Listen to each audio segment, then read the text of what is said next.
Bonjour et bienvenue dans cette vidéo Mercure en moins de 5 minutes. Lorsque nous tentons d'apprendre l'astrologie, on est souvent submergé et débordé par la quantité de détails et de nuances qu'il peut y avoir dans une carte du ciel, et pourtant je crois que l'on peut arriver à comprendre l'astrologie en réduisant chacun de ces symboles au strict nécessaire, à ses éléments les plus fondamentaux.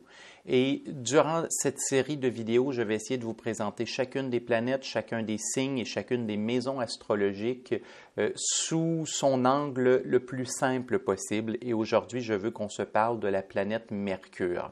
Alors, voyez-vous l'endroit où se trouve Mercure dans notre carte du ciel, c'est-à-dire son signe et sa maison astrologique, vont nous décrire et nous parler de quatre grandes choses qui est l'intellect, la communication, l'apprentissage et les schémas de pensée. Allons les comprendre, les regarder ensemble. Là où se trouve notre Mercure dans notre carte du ciel, nous obtenons une description de comment fonctionne notre intellect. Est-ce que nous sommes plutôt intuitifs? Est-ce que nous sommes plutôt rationnels? Est-ce que nous sommes plutôt émotifs? Chacun d'entre nous avons un intellect qui fonctionne d'une manière différente et le signe et la maison de Mercure va beaucoup nous en dire sur la manière dont notre intellect fonctionne dans la vie. En même temps, si Mercure me décrit la façon dont mon intellect fonctionne, je pense que son intérêt le plus grand sera qu'il va m'expliquer aussi comment j'apprends et par quoi mon intellect est stimulé et comment est-ce que je peux favoriser mon apprentissage. Autrement dit, là où se trouve Mercure dans notre carte du ciel, c'est un endroit où nous avons tout intérêt à en apprendre davantage, à étudier, à lire, à absorber de l'information, que ce soit au travers d'un film, au travers d'un documentaire, au travers d'un cours, au travers d'un atelier, au travers d'un site web, etc. Peu importe, tous les moyens sont bons pour nourrir Mercure, mais l'endroit où se trouve la planète Mercure dans notre carte du ciel, c'est un endroit où on doit nourrir notre intellect. C'est un type d'information que notre intellect a besoin d'apprendre et a besoin de mieux maîtriser et de mieux comprendre. Pourquoi? Parce qu'éventuellement, il y aura une deuxième phase. La première phase de Mercure, pour reprendre un terme anglais, ça serait la phase de l'input. Et par input, on veut dire l'entrée de données. Autrement dit, je nourris mon intellect et j'apprends des choses, alors je vais chercher une matière à l'extérieur de moi et je l'ingère et je l'apprends et en quelque part, je jongle avec cette matière-là et je finis par devenir un expert dans cette matière-là parce que je nourris mon intellect et mes apprentissages.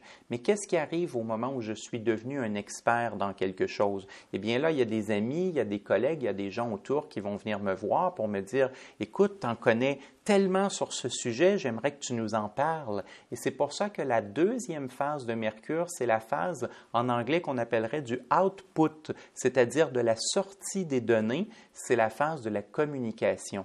Si j'ai nourri adéquatement mon intellect et que j'ai appris des choses, éventuellement, je vais pouvoir en parler, je vais pouvoir communiquer ce que j'ai appris. Je pourrais le communiquer par la parole, je pourrais le communiquer par l'écriture, je pourrais le communiquer peut-être même par le dessin, par l'art. Il pourrait y avoir mille et une façons de communiquer, mais l'endroit où se trouve Mercure dans notre carte du ciel va nous indiquer prioritairement le input, ce que l'on doit apprendre, mais en deuxième lieu, le output, ce que l'on doit communiquer et la meilleure manière de le communiquer pour être compris des gens qui nous entourent.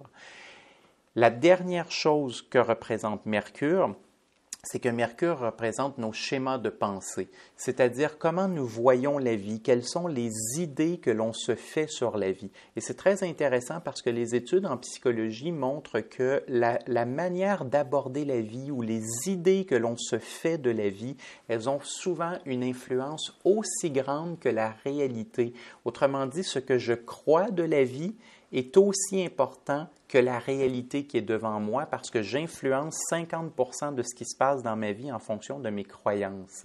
Eh bien, Mercure, le signe et la maison astrologique où il se trouve, il représente non seulement le type de schéma de pensée que nous avons, mais plus important encore, l'endroit où se trouve notre Mercure représente la manière de faire évoluer nos schémas de pensée.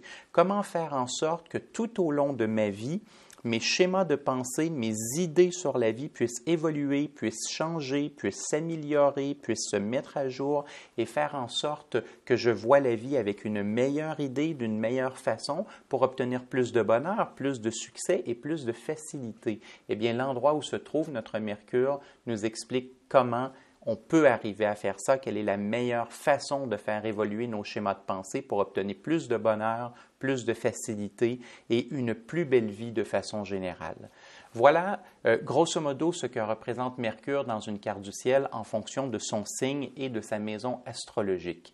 Si jamais vous voulez aller plus loin et apprendre l'astrologie, vous pouvez consulter mon site web sébastien-michel.com et vous pouvez également consulter mon livre « Trouver le bonheur avec l'astrologie de coaching ».